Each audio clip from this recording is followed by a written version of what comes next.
ಕಂಡುಹಿಡಿಯುವ ಸೂತ್ರ ಸರಾಸರಿ ವೇಗ ಕ್ರಮಿಸಿದ ಒಟ್ಟು ದೂರ ತೆಗೆದುಕೊಂಡ ಒಟ್ಟು ಕಾಲ. ಒಂದು ಸಮಸ್ಯೆ ಪತ್ರ ನೋಡಿದ್ದು, ವಾಹನವನ್ನು ಮೊದಲ ಗಂಟೆಯಲ್ಲಿ 40 ಕಿಲೋಮೀಟರ್, ಎರಡನೆಯ ಗಂಟೆಯಲ್ಲಿ 60 ಕಿಲೋಮೀಟರ್, ಮೂರನೆಯ ಗಂಟೆಯನ್ನು 50 ಕಿಲೋಮೀಟರ್ ಕ್ರಮಿಸಿದರೆ ವಾಹನದ ಸರಾಸರಿ ವೇಗವನ್ನು ಕಂಡುಹಿಡಿಯಿರಿ ಅಂತ ಹೇಳ್ತಾರೆ ಅಲ್ವಾ.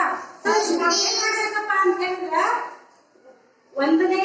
ಮೊದಲನೇ ಗಂಟೆಯಲ್ಲಿ ಎಷ್ಟು ದೂರ ಹೋಗಿದೆ, ಎರಡನೆಯ ಗಂಟೆಯಲ್ಲಿ ಎಷ್ಟು ದೂರ ಕ್ರಮಿಸಿದೆ, ಮೂರನೆಯ ಗಂಟೆಯಲ್ಲಿ ಎಷ್ಟು ದೂರ ಕ್ರಮಿಸಿದೆ ಅನ್ನೋದನ್ನ ಮೇಲ್ ಮಾಡ್ಬೇಕು. ಒಟ್ಟು ದೂರವನ್ನ ಮೇಲ್ ಬರಬೇಕು.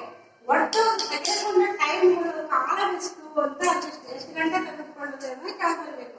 ನೋಡ್ರಿ, ಒಂದನೇ ಗಂಟೆ ಎಷ್ಟು 40 ಕಿಲೋಮೀಟರ್, ಎರಡನೆಯ ಎಷ್ಟು 60 ಕಿಲೋಮೀಟರ್, ಮೂರನೆಯ ಗಂಟೆಯಲ್ಲಿ 50 ಕಿಲೋಮೀಟರ್ ಏನಾಗಿದೆ ಕ್ರಮಿಸಿದೆ.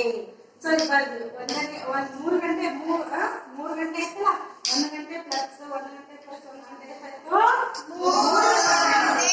ಸೊ 3 ಗಂಟೆ 40 ಪ್ಲಸ್ 60 100 ಪ್ಲಸ್ 50. ಸೊ ಈಗ ಏನ್ ಮಾಡ್ಬೇಕಪ್ಪ ಅಂದ್ರೆ 3 1 3 5 15. ಸೊ ಈ ಜೀವನ ಎಷ್ಟಾಗುತ್ತೆ 50 kilometre per hour, kilometre per ಗಂಟೆ. ಇದು ಸರಾಸರಿ ವೇಗವನ್ನು ಕಂಡುಹಿಡಿಯುವ ಸೂತ್ರ, ಸರಾಸರಿ ವೇಗದ ಒಂದು ಸಮಸ್ಯೆ. ಆಯ್ತಾ?